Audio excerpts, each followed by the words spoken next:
Welcome. In this video, I'm going to give you 10 tips for your job interview. It may be your first interview or your 10th interview. Now, these are mistakes that I made, and I haven't spoken to other people, they made too. So I've compiled a list, which I think is probably the most important ones for when you're attending that interview. Now, the first thing I'm going to look at is, I've got a list here, so I'm going to go from that list just as to jog my memory as we go along. Here's the first one. Do a test run. Decide what type of transportation that you're going to use, whether it's going to be a bus, a train, a car, combination of all of those to get to the address. If possible, do the test run on the same day and time as the interview has been arranged. This will give you some idea as to possible delays, any kind of roadworks, anything like that for on the day. Now, there's a tendency to, when you're making that test run, you're new to the country, you're excited, you're seeing all these new things, you're comparing it to back home, and you're essentially sightseeing at the same time. You don't want to be doing that on the actual day of the interview. This is why it's good to do a test run. So you can identify certain landmarks and know where you are at any given time. The next one is the day before the interview, prepare and make sure that you have the address. The address is correct.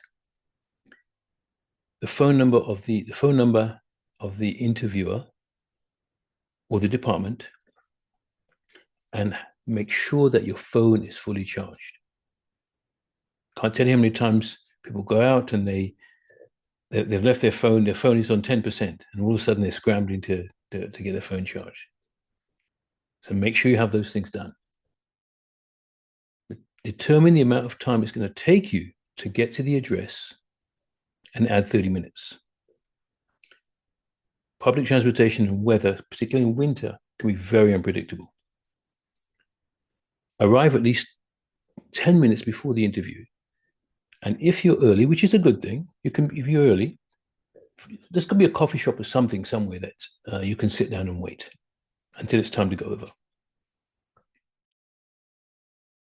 4, if you're running late, give the interviewer at least 20 minutes notice. Now, this may sound excessive, but what tends to happen is that we're running late. Then it becomes 15 minutes, then it becomes 10 minutes, then it becomes 5 minutes, and now it's too late to call. So at least this shows some consideration for their time and courtesy.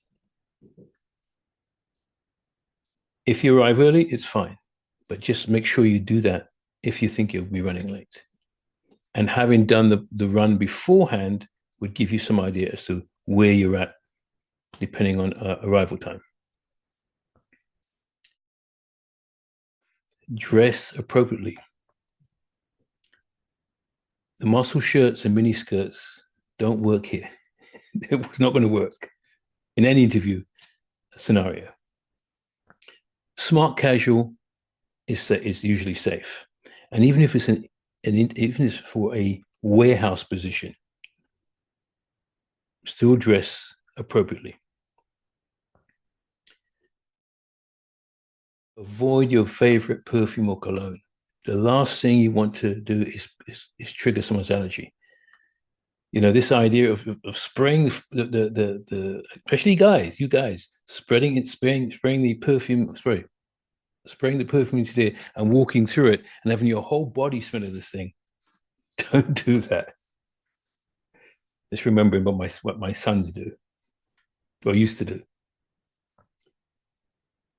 Number 6, leave your jewelry at home. In other words, your diamond earrings, your Rolex watches.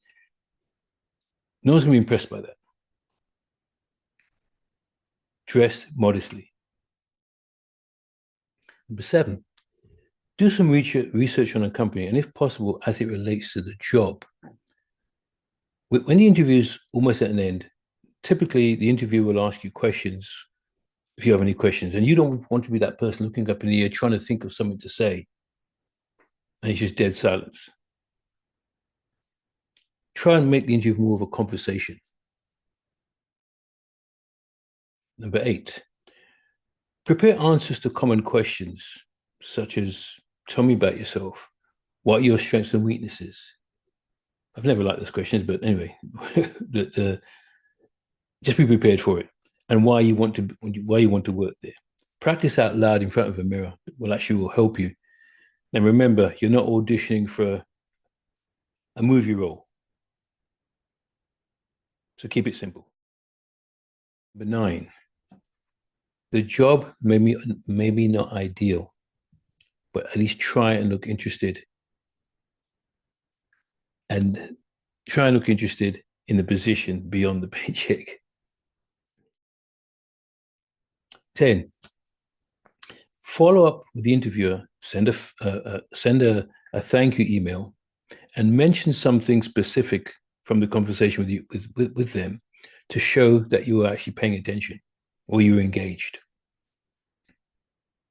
And mention again of your interest in the position. I hope those help. It was just something off the cuff, but I thought I would make this video having remembered what happened to me. Take care. Bye-bye.